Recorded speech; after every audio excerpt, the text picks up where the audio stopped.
After 2 years of full-time searching, looking for full-time employment, gainful employment, I am back here to say that I have finally achieved that goal. It was not an easy process to go through, as so many of you who have subscribed to this channel can unfortunately relate to, because we hear all the time about how everything is good, everything is great, and we just don't have jobs because we're lazy, because we don't want them, things of that nature, which couldn't be further from the truth. Now, I don't know how you want to classify my situation. I don't really believe in luck, but if you want to say that I finally got lucky, I'm okay with that. Whatever your reasoning is, but I want to tell you about how I was able to land a job. And obviously, this is not one size fits all. This is not how everyone is going to be able to land a job. And maybe the things that were keeping me from getting a job for so long are different than the things that are keeping you from getting a job. Hopefully, in this time that I've been away from this channel, many of you who are subscribers have found a job, and I'd love to hear about your success stories and your brand new jobs in the comments down below. But first, my main hurdle was holding on to the idea of remote work for too long. Now, I don't know if other people have been landing remote jobs. No one that I know personally who has been looking for a job has landed a remote job anytime in the past year or two. And who wouldn't want a fully remote job? I know I did, and I would still obviously recommend that, but that is not how I was able to get gainful employment. My last job that I had before this one that I just started was fully remote. My teammates were remote, my manager was remote, and basically, yeah, the whole team, like the whole department, was working remote, and everything was relatively good. The issues were not around being remote. The issues were around the team that they built around me. I guess I could take more personal accountability, but as a leader in IT, there's only so much that I think you can do. So it's not like it's been 10, 15 years since I've had a remote job. My last couple of jobs before that were at least hybrid, and then my last job was completely remote. So it's not this crazy, unusual ask to expect remote work, to expect flexibility to be able to do your job kind of when it works best for you, at least from the situation, the position that works best for you. Because for a lot of people, you could actually focus a lot better at home. I know that I can. Because you go into the office, there's a lot of small talk, a lot of chit chat, people talking extremely loudly, very loudly, and it's really hard to lock in and stay focused. Plus, it's usually freezing cold. Like, yeah, I'm in a sweater right now. We're in a cold front here in Florida. But even without that, you can turn on the heater, you can get comfortable. I don't wear just pajamas or, my boxers all day, but you can wear something that's a lot more comfortable than dress clothes, and you can lock in a lot easier without people coming around, tapping you in the shoulder, or making some kind of ruckus that you don't know what's happening. So there's definitely benefits. And then other people, they have a family to take care of, which I have a family to take care of, but some people have elderly relatives or people with special needs in their family to take care of. So it's not just a matter of wanting to sit around in your underwear all day. It's a matter of you have a life outside of work. And if at all possible, you could do your job sitting at your desk, not talking to anyone all day. Or if you do talk to someone, it's via a Teams call or some kind of virtual meeting. Then I've never understood the reason why you can't do that work at your house. But unfortunately, I wasn't able to find a brand new remote job, but I did find a job that was in person. Now, it's not a remote job. It's also not a hybrid job. It's 100% 5 days a week in the office, which was not what I was going for the past 2 years. But you can't just sit around and not have a full-time gainful employment situation for too long.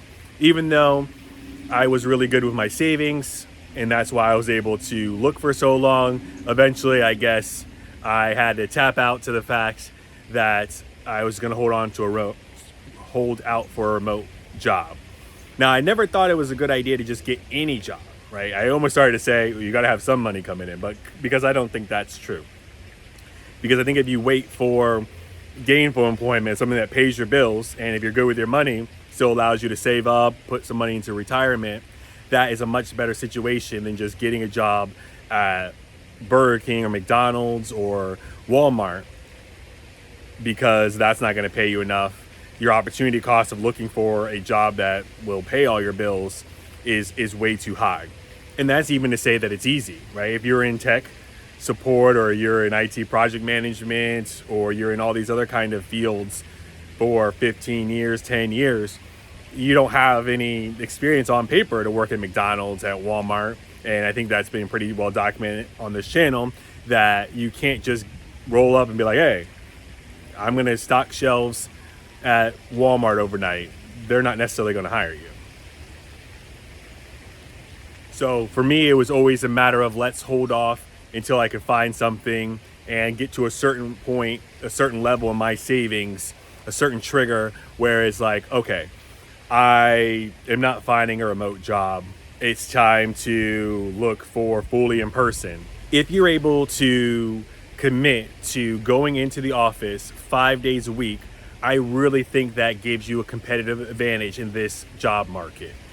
It's not our ideal working scenario, but remote work, very hard to come by. If you landed a brand new remote job over the holidays, let me know. I'm here to celebrate you, but I wasn't able to find one.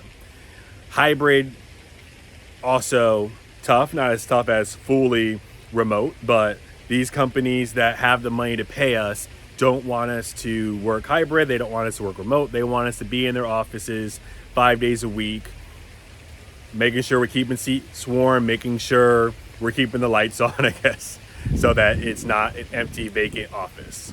So number one thing that worked out in my favor to land a brand new job, 5 days a week in office, full time. The second thing was, I don't know if it's taking a pay cut, but I'm making about what I was making like 5 years ago. So making a lot less than I was in my last job that I had, where I was fully remote, where I was working before I got laid off. So I guess not a huge cut, but if you keep up with inflation and your merit increases that you would get, I think it'd be less than what I was making 5 years ago. But as far as just looking at the number, about the same.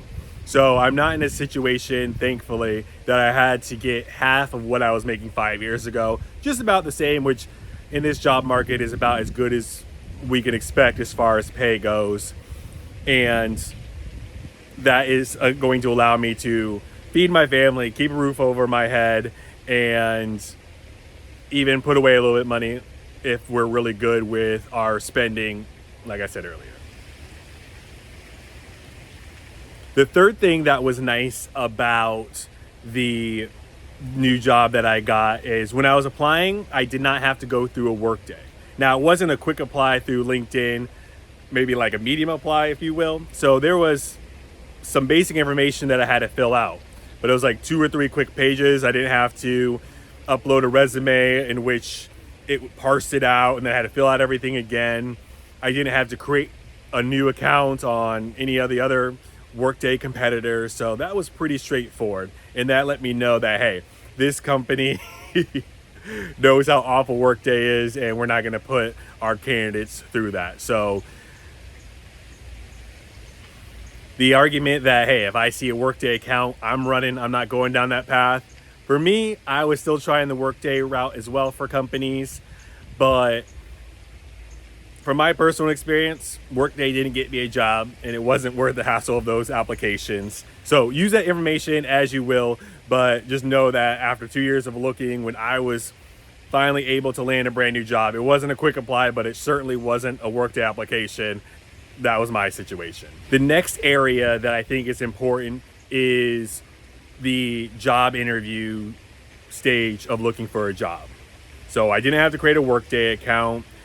I could just send over my resume with a couple of other fields filled out.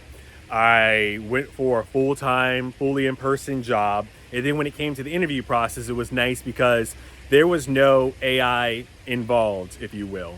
There was no AI recruiter to talk to. There was no take a recording on Loom, a 30 to 60-second introduction of yourself to the company and send it in. There was no brain teasers. There was no SAT questionnaire. There was no gotcha questions, none of that kind of stuff. So that also told me that the company that I'm looking to work at was taking things seriously, because there was not insane amount of hoops to jump through as far as the onboarding process. And some of the things I've had to do in the past, like talking to a robot, recording myself on camera, which not everyone is used to doing this like I am. Like, that's really kind of dehumanizing, and it's not a really good candidate experience. So I'm really happy the job that I finally got didn't play any of those childish games with me. Then in the interviews themselves, it was a combination of a virtual interview as far as talking to someone on their virtual software, and then a matter of an in-person interview as well. So both of those things. So one thing that I've kind of noticed is some of us may be more confident in our abilities than we should be. Some people are really good at getting to the interviews, maybe using some tools and some shortcuts and some AI technology. But then when you get to the interview, you're kind of, crashing and burning a little bit, which is not ideal. So I think that maybe more of us need to have, I'm not saying go to a $500 resume review, but like a friend, a colleague who can be honest with you, like, hey, is this resume even any good? And if you go with the AI, when you get to the interview portion, you may not be able to talk to your resume as good as if it is just a resume that you use in general. And I just use basically the same resume. Maybe I had a couple of sentences, a couple of tweaks, but I never used AI to match it up perfectly to get past ATS, because yeah, you might be able to get past ATS, but I think that you're going to really struggle maybe in the interview if you just have this amazing AI generated resume that you can't talk to, and you're still not going to get the job even if you get to the interview stage. And then past that, okay, I think you should have just, the resume that you're comfortable with. Have someone you trust who will review it for free, look over it, and then when you get to the interview, do mock interviews. There's not much harder things to do than talk to a camera, especially when people are walking past you. It's very distracting. So I've had years and years of practice of doing this, but not everyone has had the practice. And not like an arrogance thing, but one of my claims to fame is I've never had an in-person interview in which I didn't get a job offer. 5-10 years ago, I'd get multiple job offers as opposed to just this one. But yeah, out of all the things that I interviewed for, I think one was gonna be in person, but I talked to someone virtually, and then they decided that they were going to, I think, put the thing on hold and reevaluate whether it's gonna be a part-time position or not.